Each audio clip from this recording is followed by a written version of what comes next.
색다른 시선 김지윤입니다.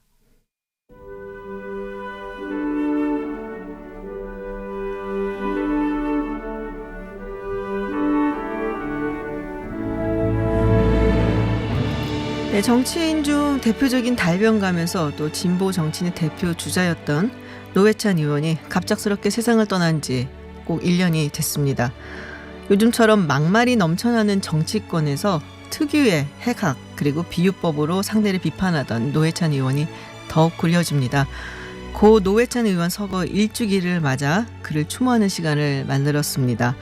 노회찬 의원과 특별한 인연을 가지고 계신 분이죠. 마지막 비서실장이었던 김종철 정의당 원내대표 비서실장 모시고 얘기 나눠보겠습니다. 안녕하세요. 네, 안녕하십니까. 제가 만나자마자 저 기억하시죠 하고서는 안면이 있는 것을 확인을 했는데 네. 주말에 추모식이 있었다고 들었어요. 네, 지난주 토요일에 있었습니다. 네, 다녀오셨죠? 네, 다녀왔습니다. 네, 뭐 어떤 행사들 했었나요?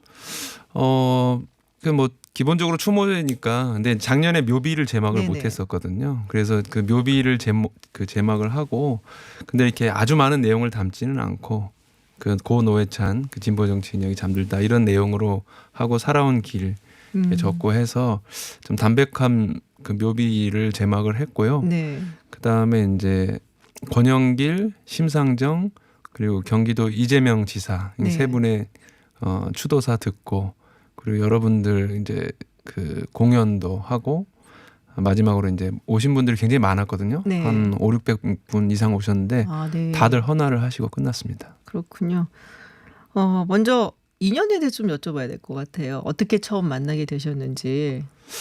네, 제가 이제 2000년에 민노당에 이제 활동을 시작을 했는데 처음에는 이제 권영길 대표 비서로 시작을 했거든요. 네. 근데 이제 그때 노회찬 의원이 그 당 부대표였습니다. 민노당에. 그러다가 그때는 이제 그렇게 알고 지내던 사이였는데 2004년에 민노당이 처음으로 국회 열석 진출할 때 그러니까 아주 어록이 엄청나게 노회찬 어록과 팬클럽이 생길 때 그때 노회찬 대표가 선거대책본부장을 했고 제가 그 선거대책본부 대변인을 했습니다. 그래가지고 그때부터 좀 콤비를 맞춰서 같이 왔죠. 첫인상이 어떠셨어요? 첫인상은 좀 이분이 좀 과묵해요.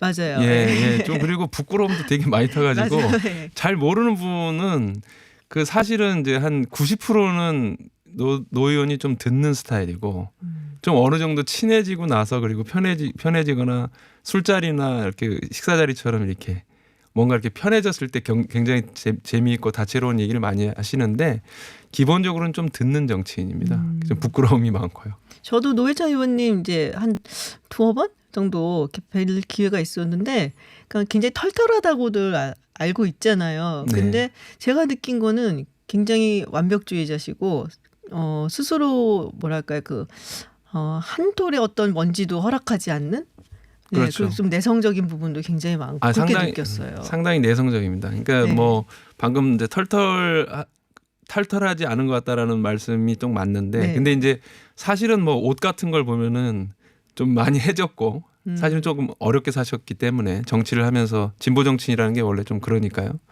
그래서 그런데 이제 그 쉽게 다가가기가 이렇게 본인이 손을 먼저 내밀어서 다가가는 스타일은 조금 아니신 분. 오히려 심상정 지금 정의당 대표 같은 경우는 처음 보는 사이인데도 막 웃으면서 이거 참 잘생기셨어 아니면 뭐 이런다든가 이거 멋지신데 막 이런 식으로 한다면 노 의원은 좀 약간 수줍게 좀 미소를 머금다가 누가 와서 먼저 악수하면 예 반갑습니다 이런 스타일이죠. 맞아요. 제가 정치인분들 이렇게 만났을 때 제가 먼저 가서 악수를 청하면서 반갑습니다 뭐 이렇게 인사를 한 거는 노회찬 의원 한 명이었어요. 다른 분들은 먼저 인사를 하시거든요. 정치인이다 보니까. 네, 그렇습니다. 근데 노회찬 의원님은 네 하고서는 인사를 받으시면서 누구지 이 사람은 하는 이렇게 그런 눈길을 보내셔갖고 제가 팬입니다 하고서 인사를 먼저 드렸던 기억이 나요. 뭔가 생각하실 게 많은가 봐요. 그렇군요. 네, 내일이 일주기죠. 내일이 일주기고 저희가 교통방송이다 보니까 이걸 조금 말씀을 드려야 될 것 같아요. 청취자분 중에 9968님, 서울시 구로구 일대 교통마비 상태다. 지금 어떤 일이 있는지 궁금하다고 하셨는데요. 남부순환로 도로공사 때문이라고 합니다. 도로공사는 조금 전에 끝났고 그 여파로 지금 정체가 계속되고 있다는 소식이 들어와 있습니다. 네, 그럼 노회찬 의원 얘기 계속 해보도록 하겠습니다. 뭐 촌철살인이라고 하잖아요. 워낙에 정말 재밌으면서도 유머와 해악이 담긴 그런 말로 아주 유명하신 분이라서 많은 분들이 기억을 하고 있을 것 같아요. 그래서 저희가 이제 어록을 몇 개 준비를 해봤어요. 네. 네, 첫 번째 어록 일단 듣고 이야기해 보도록 하겠습니다. 이제 우리 국민들도 50년 동안 쓰던 판을 이제 갈아야 됩니다. 50년 동안 똑같은 판에다 삼겹살 구워 먹으면 고기가 시급해집니다. 이제 판을 갈 때가 이제 왔습니다.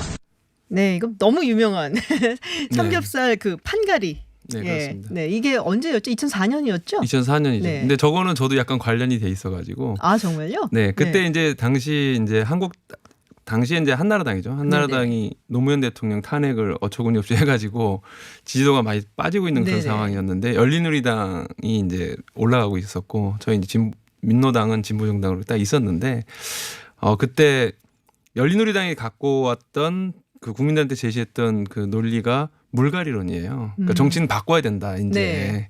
그런데 이제 저희는 단지 그렇게 약간만 바꿔서 되겠는가 인물만 저희는 정치판 자체를 바꿔야겠다 해서 판가리론을 내세웠는데 네. 이걸 국민들한테 설명할 방법이 없는 거예요. 그래서 어느 날 노 의원님하고 저하고 저희 당직자들이 예. 이렇게 고기를 먹다가 삼겹살이 막 타길래 제가 사장님 여기 판 좀 갈아주세요 그랬다가 아 그렇구나.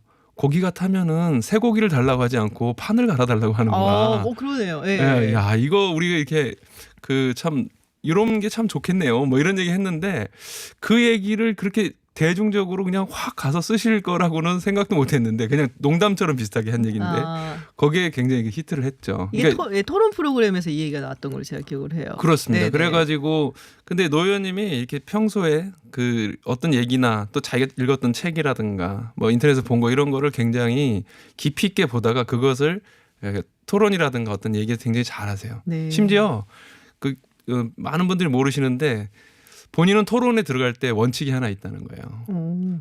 이 얘기는 반드시 해야겠다 이런 생각은 절대 하지 않고 들어간다. 그냥 그거는 평소에 마음속에 가지고 계속 준비를 했다가 네. 토론에 들어갈 때는 모든 것을 비우고 그냥 들어간다. 왜냐하면 그렇게 해야지만 토론의 맥락을 따라잡을 수 있고 이걸 보는 시청자들의 눈높이에 맞춰서 즉각 반박하고 우리 논리를 대고 할 수 있다는 거예요. 근데 실제로 보면 그렇게 준비하기 쉽지 않거든요. 그렇죠. 네. 근데 그런 걸 봐서도 참 대중적인 정치인 건 맞는 것 같아요. 그렇습니다. 저희가 준비한 두 번째 어록 한번 들어보겠습니다. 그리고 평양올림픽이 뭡니까? 아니 뭐 평양에 무슨 컴플렉스가 있어요? 올림픽이 평양올림픽으로 변질됐다. 그럼 뭐 음식이 완전히 그럼 평양냉면도 문제 삼아야지. 왜 냉면은 다 평양 아니면 함흥이냐. 뭐 서울냉면, 수원냉면 왜 없느냐. 대한요식협회에다가 이거 완전히 정치적으로 중립이 깨진 거 아니냐 이렇게 항의를 해야지. 이게 평창올림픽 당시에 이제 그렇죠. 자유한국당에서 왜 평양올림픽이냐라고 그러니까는 거기에 대해서 하신 말씀이죠? 그렇습니다. 네. 뭐 저런 예가 되게 많으세요. 네.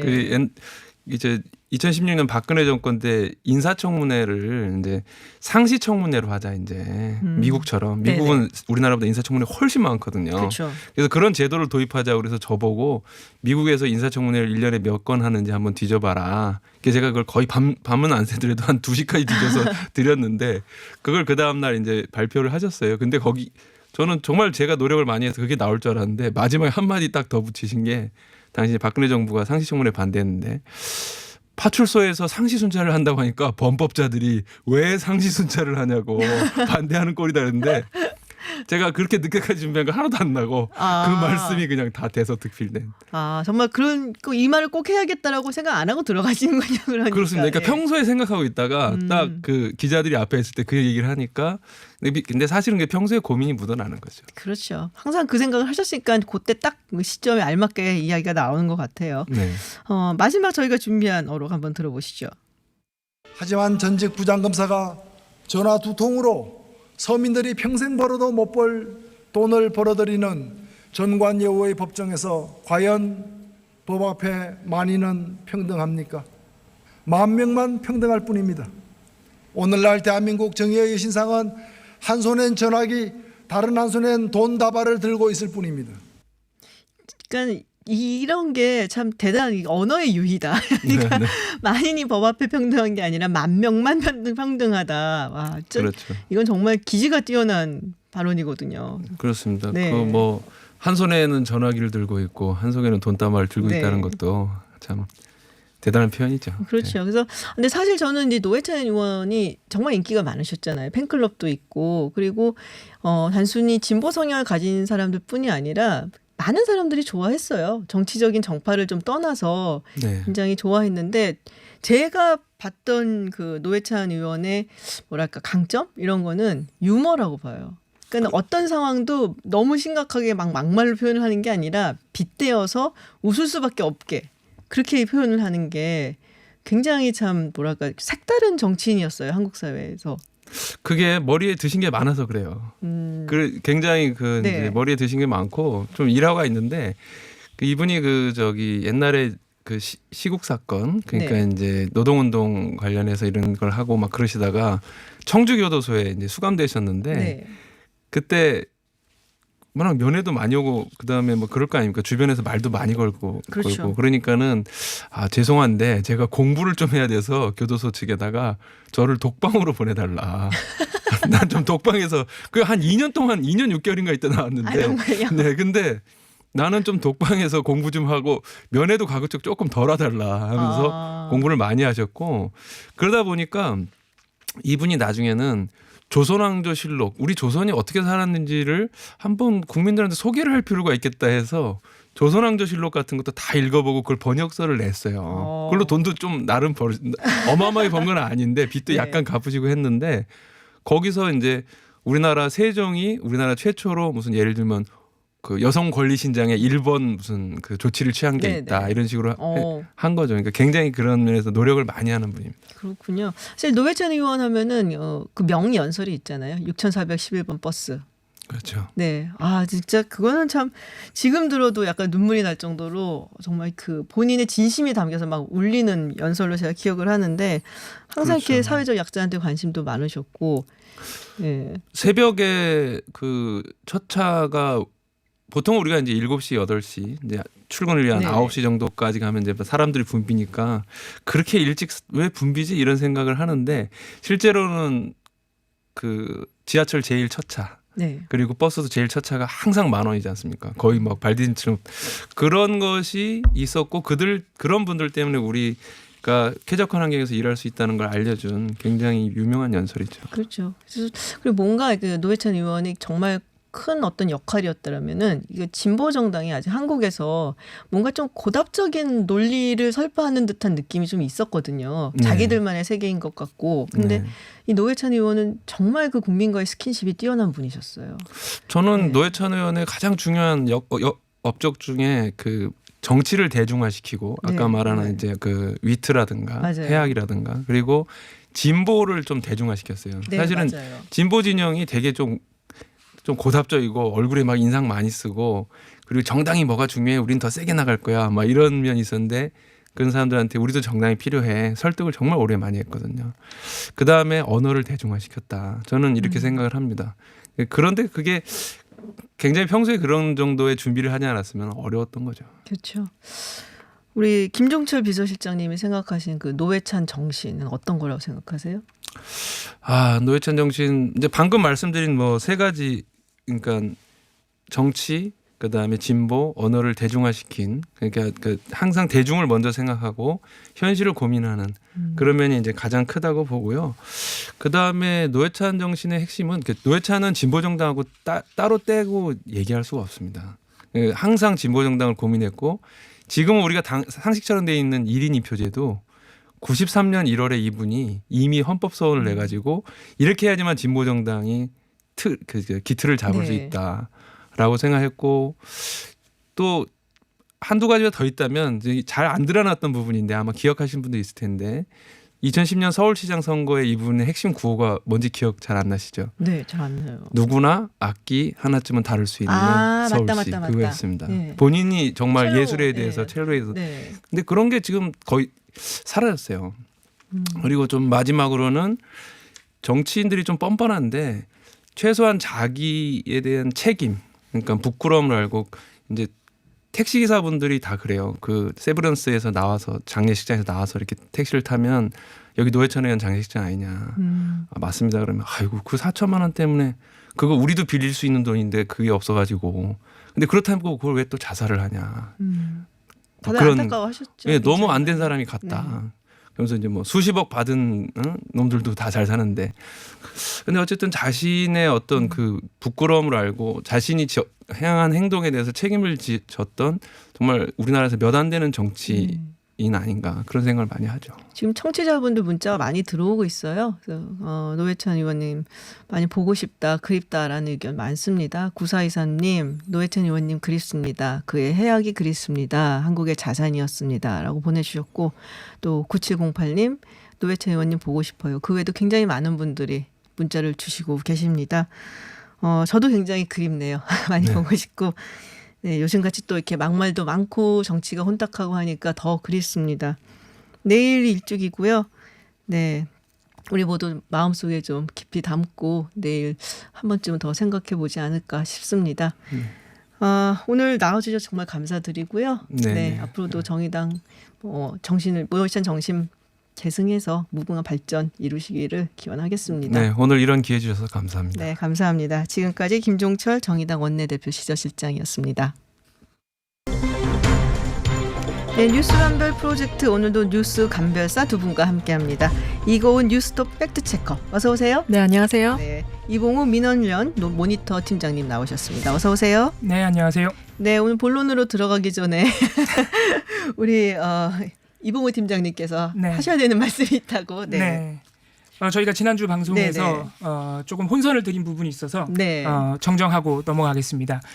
일단 죄송하다는 말씀 드리고요. 저희가 지난주에 베트남 포함해서 동남아 국가들 중에 한국 네. 남성과 아예 결혼을 못하게 하는 나라가 있다. 네네. 이런 내용을 이제 사실 확인하는 과정에서 베트남에서는 2012년 4월부터 50세 이상 한국인 남성과는 결혼을 금지했고 네. 한국인 남성 같은 경우에 16살 이상 차이가 나면 결혼을 할 수 없게 하고 있다. 네. 이 내용을 방송을 네, 했었어요. 근데 청취자분들이 이거 아니라고 네. 예, 이야기 저희가 제보가 들어왔어요. 그래서 확인을 요청하셔갖고. 네. 그래서 일단 사실관계부터 말씀드리자면은 베트남이 이거를 법으로 규정해서 네네. 금지하고 있는 것은 아니다. 그래서 네. 불법은 아니다. 그래서 혹시라도 지금 16살 이상 차이 나는 부인과 함께 살고 계신 남성이 계시다면 불법이 아니다. 이렇게 네네. 일단 정리를 해드려야 될 것 같고요.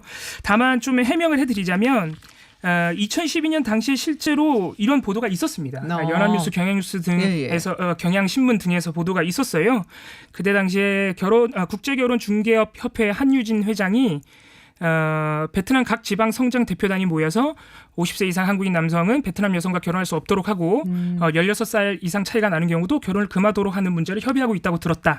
이런 발언이 이제 보도가 됐었고 최근에 제가 아까 말씀드린 그러한 어떤 결혼을 못하게 하는 나라가 네. 있다는 뉴스들과 관련해서 팩트체크가 나온 보도들 중에서도 이 내용이 또 보도가 됐습니다. 그래서 저희가 좀 더 이제 엄밀하게 보도를 네. 근데 검증했어야 법으로 이게 되는데 만들어진 것은 아니고 그렇습니다. 뭐 협의가 좀 있고 뭐 이런 정도였다. 예, 당시 이게 베트남이 또 미국처럼 각 네. 성마다 미국의 각 주마다 규정이 다른 것처럼 네네.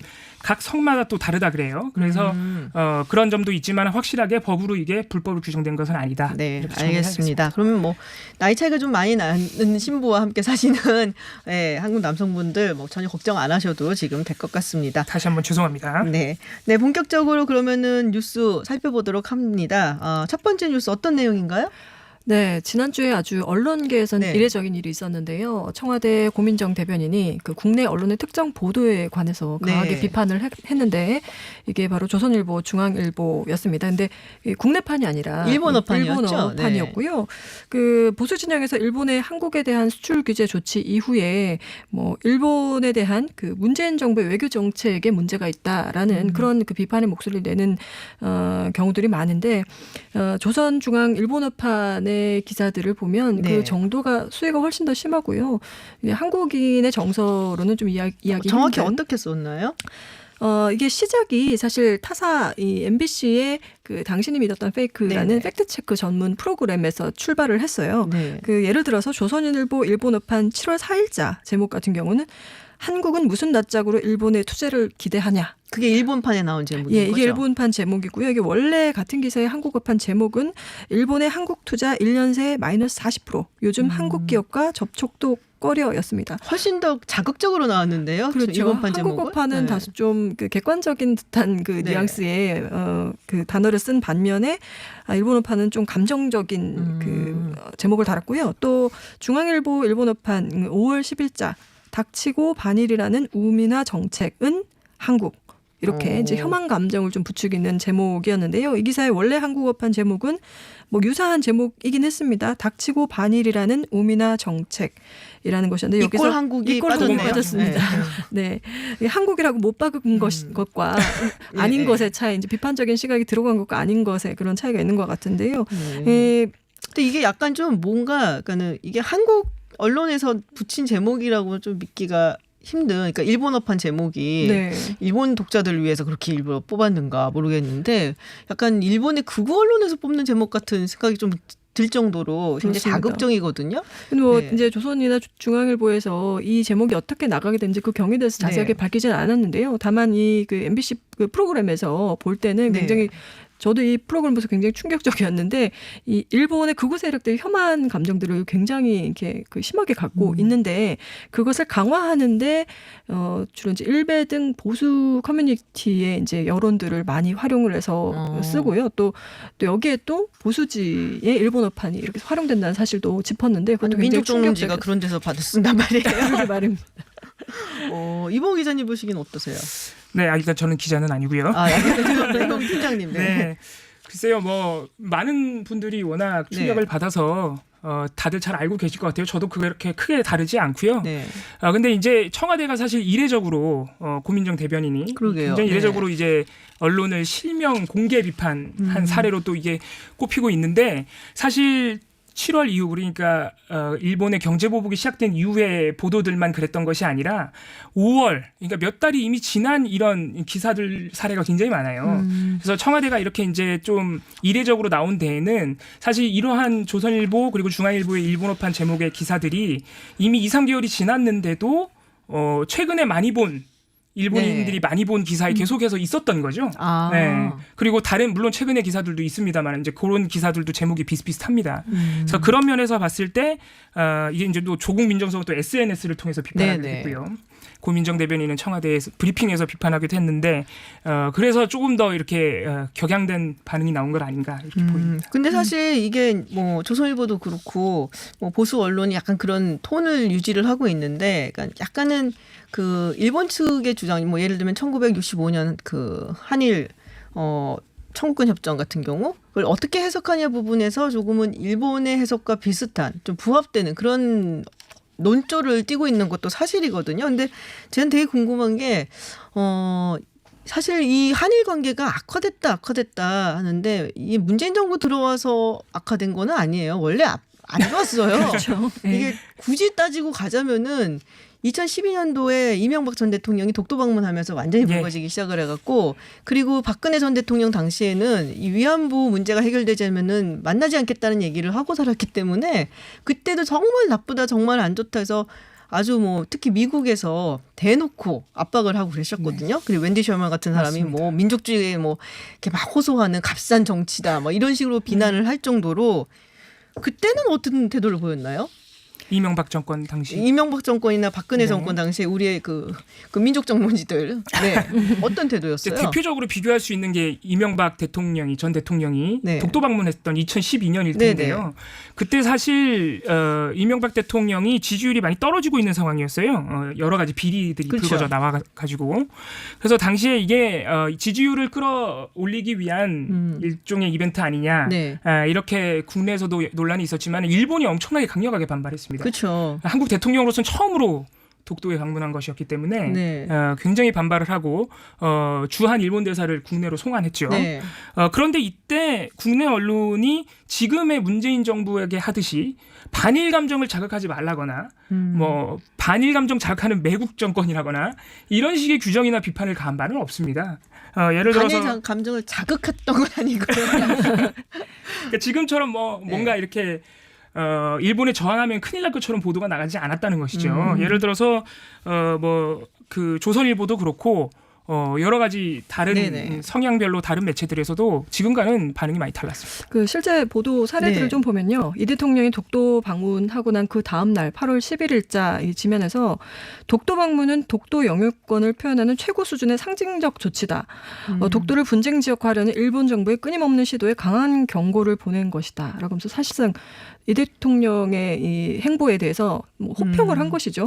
뭔가 좀 보수 언론답긴 하네요. 그 말은 오히려 사실 네. 따지고 그렇죠. 보면은. 그런데 문제는 네. 이게 정권이 바뀌었을 때 이 비슷한 한일 관계에서의 사안에 대해서 다른 시각을 보인다는 점인데 또 흥미로운 게 중앙일보 같은 경우에는 이 사설에서 이런 이야기를 합니다. 이 대통령 독도 방문은 일본이 자초한 일이다. 이런 내용이 있는데요.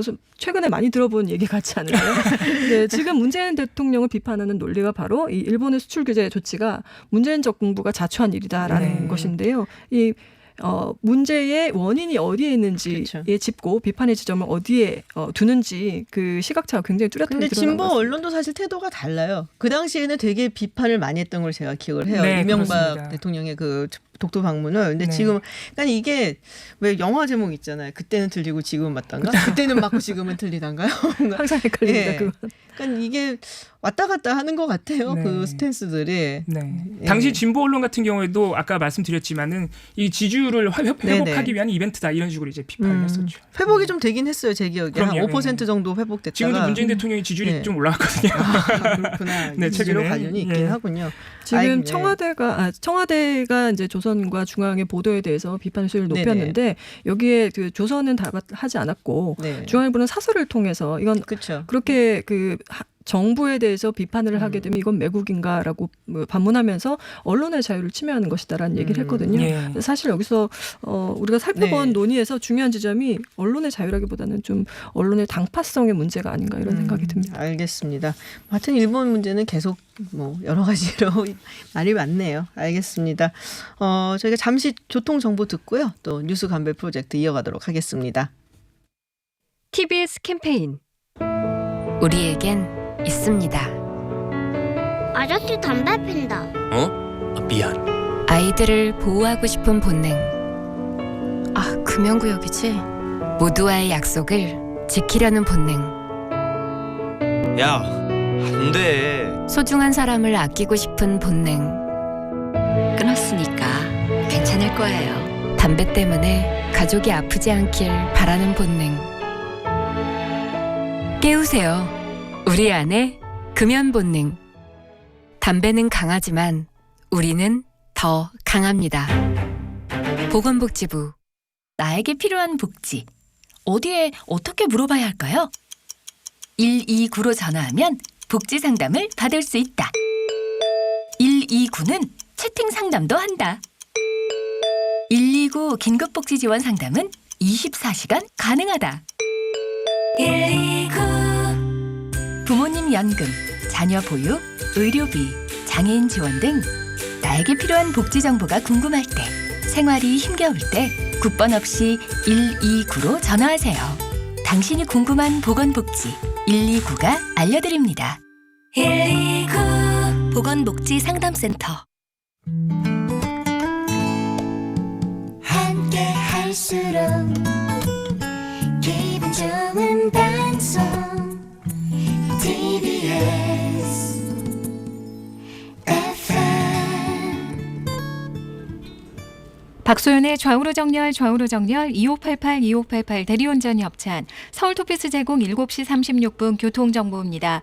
대부분의 간선도로들 정체는 짧아지고 있는데요. 여전히 서부 간선도로는 양방면 거의 전 구간에서 밀리고 있습니다. 지나는데 30분 정도 걸리고 있고요. 가양대교 다리 위 남단에서 북단 쪽으로 1차로에 고장차가 서 있습니다. 이렇다 보니까 올림픽대로 공항 쪽으로 가양대교 쪽으로 이동하기가 어려운데요. 동작대교 이전부터 시작해서 가양대교까지 정체고 여기 지나는데도 30분 이상 걸리고 있습니다. 강변북로 일산 쪽은 여의도 구간에서 밀립니다. 박소연의 좌우로 정렬 2588 대리운전 협찬이었습니다. 네, 뉴스 감별 프로젝트 계속 진행하겠습니다. 두 번째 살펴볼 뉴스 어떤 내용인지 소개를 좀 해주시겠어요? 네, 이번에도 조선일보가 등장하는데요. 네. 지난 18일자에 그 네. 응답하라 김승환이라는 제목의 기사가 실렸습니다. 김승환? 김승환 전북교육감의 이야기인데요. 네.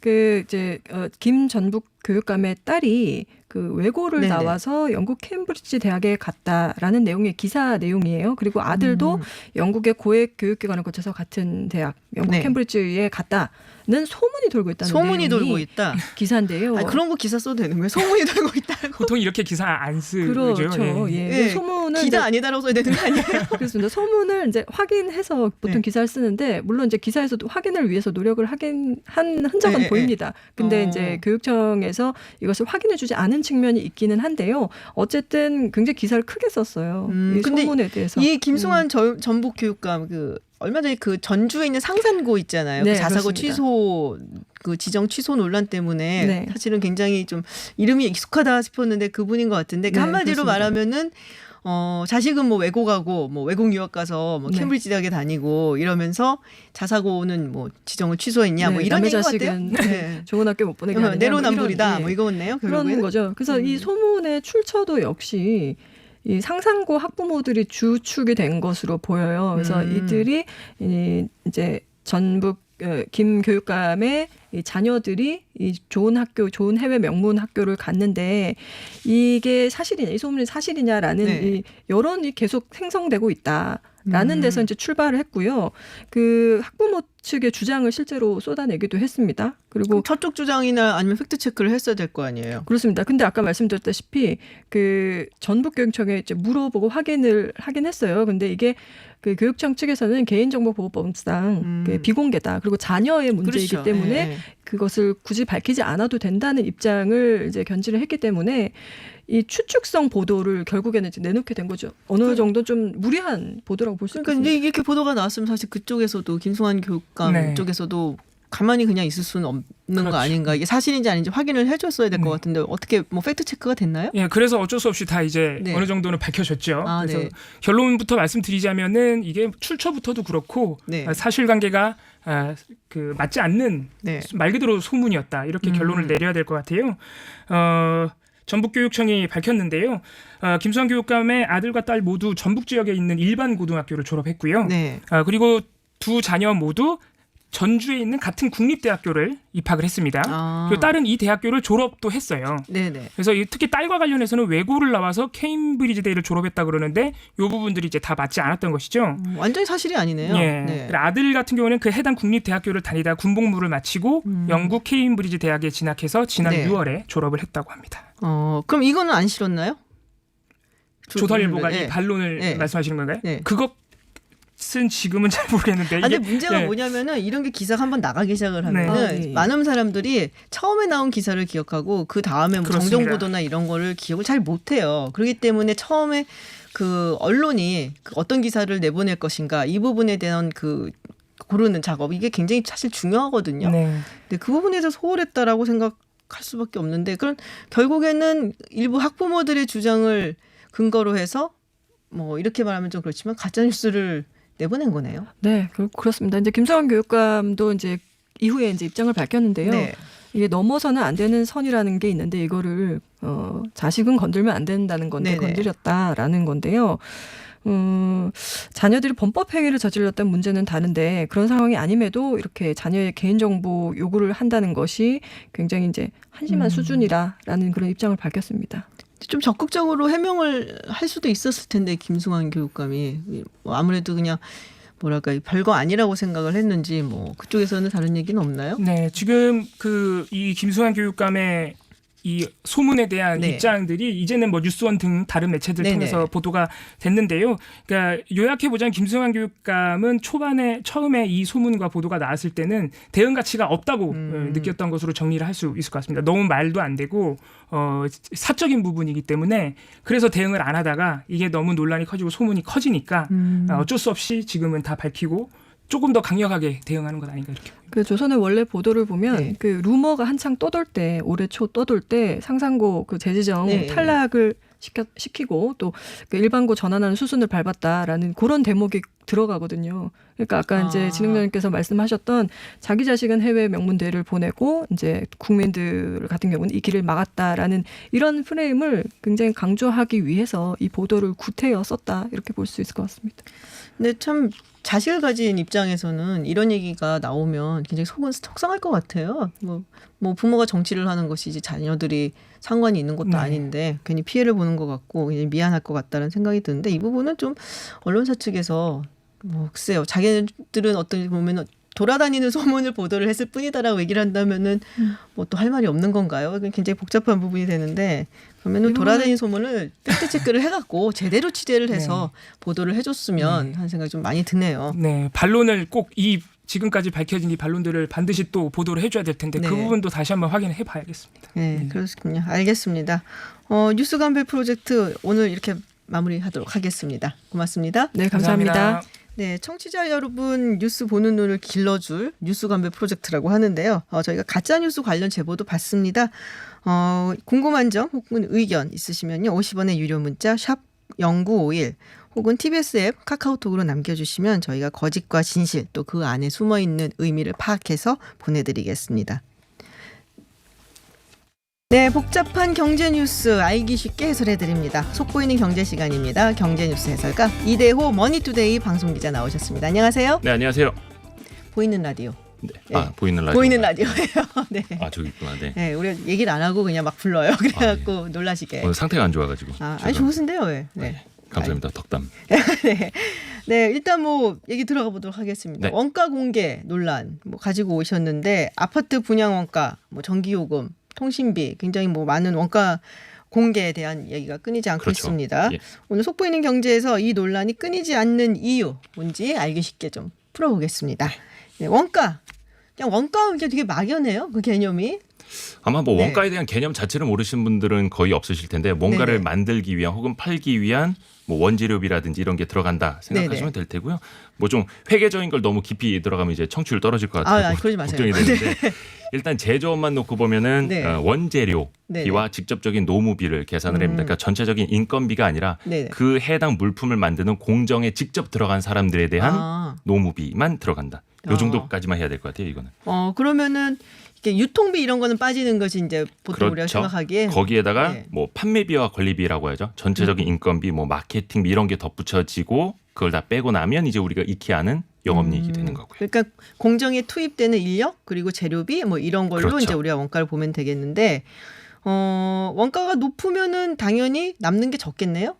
그렇죠. 매우 기초적인 질문을 제가 지금 아마 드리고 이 있어요. 라디오도 그 제조업에 종사하시는 분들 상당히 많이 듣는 걸로 알고 있는데 네네. 그런 분들은 원가 절감, 비용 절감 이런 얘기 정말 귀에 못이 박히도록 아마 네네. 들으셨을 것 같아요. 당연한 이야기인데 쉽게 삼성전자랑 현대자동차의 그 원가율 한번 비교해 드릴게요. 이제 지난해 실적 기준인데 삼성전자 같은 경우 원가율이 지난해 한 54% 정도였거든요. 네. 근데 현대자동차는 원가율이 84%였어요. 되게 높네요. 당연하죠. 그러니까 원재료가 자동차에 훨씬 더 많이 들어가는 거죠. 부품, 모듈 그리고 직접 그 생산 라인에 들어가시는 분들이 네네. 많지 않습니까? 그렇죠. 그러다 보니까 원가율이 84%대 54% 이렇게 크게 차이가 나는 거죠. 그렇군요. 서비스업 같은 경우 좀 다르다고 들었는데 제조업하고. 서비스업 같은 경우에는 아예 그 매출 그 원가가 아예 없는 경우도 있어요. 그냥 사람들이 서비스만 해서 네. 매출을 수익을 일으키는 경우도 많죠. 어떤 경우가 그런 건가요? 그 예를 들면 뭐 프로그래밍을 개발한다. 그런 분들이 이제 컴퓨터만 있으면 되기 때문에 그렇죠. 원가라는 개념 그렇겠네요. 자체가 없게 됐죠. 그리고 이제 커피숍 같은 경우에 이제 흔히들 많이 생각하시는 게 이 커피 한 잔의 원가가 얼마나 되겠어? 맞아요. 그런 얘기 많이 해요. 뭐 네. 5,000원짜리 커피 한 잔에 원두 가격 해봐야 뭐 몇백 원 아니야? 한번 그래서 제가 따져봤어요. 네. 스타벅스 커피 코리아의 그 손익계산서를 보니까 매출 원가율이 44% 정도였더라고요. 작년에. 그러면은 굉장히 낮아 보이죠. 그러니까요. 네. 그런데 실질적으로 이 회사가 얻는 이익률은 영업이익률 9.4%로 뚝 떨어집니다. 왜냐하면 임차료, 임대료라든지 전체적인 그 급여, 인건비는 매출 원가 그 이후에 계산이 되기 때문인데요. 해서 이걸 계산을 해보니까 5,000원짜리 커피 중에서 원재료는 한 812원 정도로 네. 계산이 되고 나머지 급여, 임차료를 다 빼고 나면 스타벅스라는 이 별다방 회사가 가져가는 게 5,000원짜리 커피일 때 한 470원 정도. 가져가는. 생각보다 적네요. 그렇죠. 굉장히 그러니까 많이 부대 비용이 많이 가져가는 드는 거죠, 줄 사실. 알았는데. 그렇군요. 사실 뭐 원두나 뭐 우유 이런 게 얼마나 들어가겠습니까? 임대료와 인건비를 마시는 거죠. 알겠습니다. 지금 이제 이 원가 공개를 두고 얘기가 많이 나오는 게 사실 제가 보기에는 그거 같아요. 부동산. 그렇죠. 네, 지금 그게 제일 핫하죠. 상한제를 그러니까 민간 택지를 이용한 그 부동산도 상한제를 두겠다라는 이야기가 나오고 있는데 그러려면 사실 원가가 공개가 돼야 되는 거잖아요. 그렇죠. 예. 그래서 그 얘기가 많이 나오는 것 같아요. 근데 이 부동산 그 원가 공개 얘기가 예전에도 있었죠. 그렇죠. 네. 그 분양가 상한제가 지금 이제 공공택지에만 적용이 되는데 이걸 이제 민간 분야로 확대할지 말지 네네. 정부가 검토하고 있다고 해서 또 이제 시장이 화들짝 놀랐잖아요. 그렇죠. 이거를 분양가 상한제를 하려면 당연히 어디에서 얼마만큼 상한을 할 건지 원가라는 걸 알아야 되는데 이게 이제 이번 정부 들어서 올해부터 항목이 기존의 12개 항목에서 62개 항목까지 더 많이 공개가 되도록 바뀌었습니다. 그런데 원가가 공개가 되면 논란이 거기서 끝날까요? 아니죠. 이거 제대로 된 원가 공개냐? 이렇게 의문부호가 붙을 수 있는데 그 첫 사례가 올해 초에 그 힐스테이트 북위례. 제가 그 동네 아는데. 라는 분양이 있었는데 네. 여기에서 이제 건설업계가 밝힌 게 적정 건축비가 평당 3.3제곱미터당 912만 원이다. 이렇게 원가를 공개하니까 경실련에서 시민단체에서 아니다. 우리가 계산해 보니까 450만 원이 맞다. 해서 되게 차이 나는데요? 원가가 부풀려져 있다. 해서 분양가도 높이 책정이 됐고 부당이득을 가져간 것 아니냐 이렇게 주장을 했습니다. 그러면 누구 말이 맞는지 봐야 되잖아요. 어떤 그러니까요. 기준인지. 누구 말이 맞는 거예요? 해서 국토교통부가 네. 분양 가격이 과연 적정했는지 검증을 진행하겠다. 올 봄쯤에 그렇게 밝혔거든요. 네네. 지금도 진행을 하고 있는 걸로 알고는 있는데 근데 이게 안 좋은 시그널이 그거예요. 그럼 앞으로 원가가 공개가 되는 것 자체도 논란이지만 그 원가 공개된 게 적정하냐 논란이 이뤄질 때마다 정부가 세부 항목 하나 가격을 다 체크를 한다라는 거죠. 그 공공인력 낭비인데요. 약간. 낭비기도 네. 하고 이게 과연 시장 원리에 맞는 것이냐. 이런 의문부호가 같이 따라 붙을 수밖에 없는 거죠.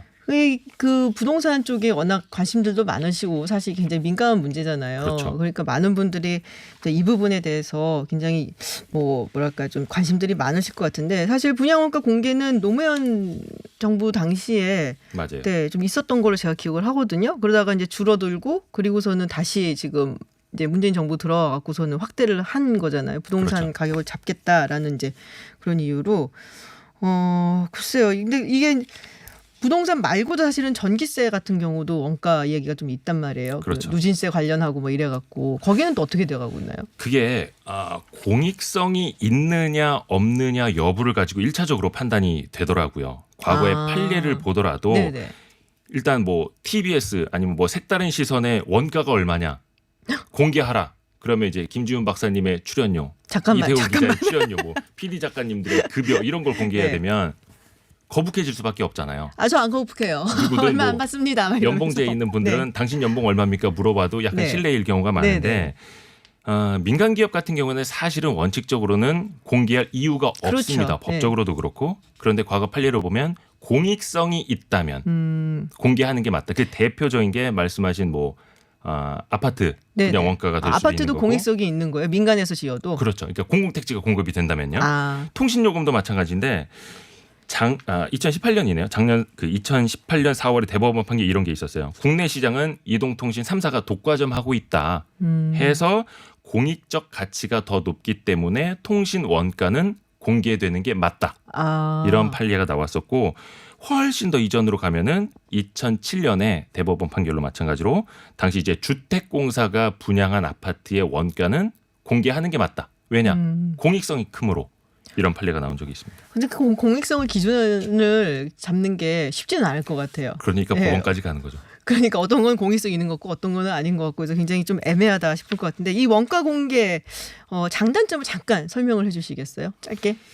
일단은 그걸 통해서 어떤 뭐 시장이 원하는 적정 가격 그러니까 거품이 생기지 않도록 한다라는 장점은 있겠으나 그것 자체가 또 하나의 규제를 불러오고 적정한 시장에서 만들어지는 시장 가격 자체를 왜곡하거나 부정해버릴 수 있기 때문에 약간 그런 부분에 대해서는 자본주의 사회에는 맞지 않는 거다라는 게 있죠. 특히나 또 좀 시간이 있나요? 그러니까 치킨 가격 같은 경우에도 원가 이야기 많았잖아요. 사람들이. 아니 왜 2만 원짜리 치킨에 뭐 생닭 가격 얼마나 하겠느냐. 근데 사실 거기에는 생닭만 들어가는 게 아니지 않습니까? 그렇죠. 그래서 한동안의 논란이 많았고 결국에는 지난 1월부터 정부가 이제 그 가맹사업법 시행령 네. 이제 새롭게 시행을 한 게 뭐냐면 치킨 프랜차이즈 치킨뿐만이 아닙니다만 가맹 본부가 가맹 점주에게 공급하는 품목당 상한 가격, 하한 가격을 공개하라. 이런 거 시행을 했거든요. 네네. 그러니까 당연히 뭐 프랜차이즈 이쪽 업계에서 가만히 있을 수는 없겠지. 이거는 위헌이다. 해서 헌법소원을 걸었고 효력정지 가처분 신청도 내서 이게 어떤 결과가 나올지 일단은 지켜봐야 하는 건데 네. 반시장적이다라는 논란도 있고 반면에 어떤 너무 거품, 폭리를 막기 위해선 적정한 원가 공개가 필요하다라는 주장이 지금 상충되고 있는 거죠. 네, 상당히 좀 조심스럽게 접근을 해야 된다라는 조금은 원론적이지만 네. 네, 그런 답변이 나온 것 같습니다. 알겠습니다. 오늘 속보이는 경제 여기까지 듣도록 하겠습니다. 머니투데이 방송의 이대우 기자였습니다. 고맙습니다. 네, 고맙습니다. 대표 선출 때 최고위원은 꽃다발 하나 주는데 당대표는 3개씩 주는 이런 불평등과 예산 낭비를 근절하겠습니다. 6411번 버스라고 있습니다. 새로운 사람이 타는 일은 거의 없습니다. 매일 같은 사람이 탑니다. 이 버스에 타시는 분들은 새벽 3시에 일어나서 새벽 5시 반이면은 직장인 강남의 빌딩에 출근을 해야 되는 분들입니다.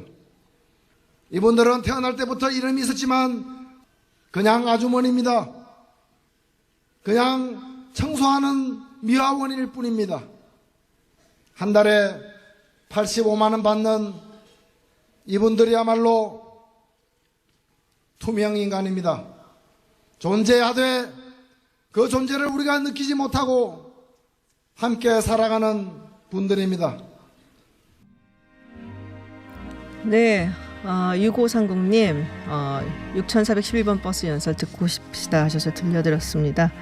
첼로 연주하셨던 걸로 알려져 있는데 들어볼 기회가 없었어요. 그래서 준비했습니다. 베를린 필하모니 오케스트라 12명의 첼리스트를 연주하는 문라이트 세레나데입니다. 네, 많이 보고 싶습니다. 사랑합니다.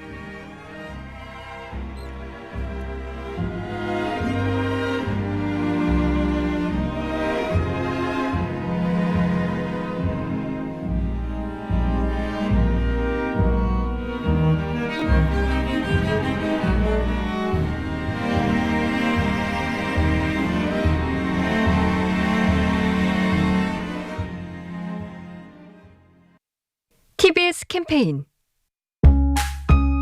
시민의 방송 TBS 애플리케이션으로 TBS FM을 언제 어디서나 들으실 수 있습니다. 아이폰 앱스토어나 구글 플레이 스토어에서 TBS를 검색하신 후 다운받으면 방송 다시 듣기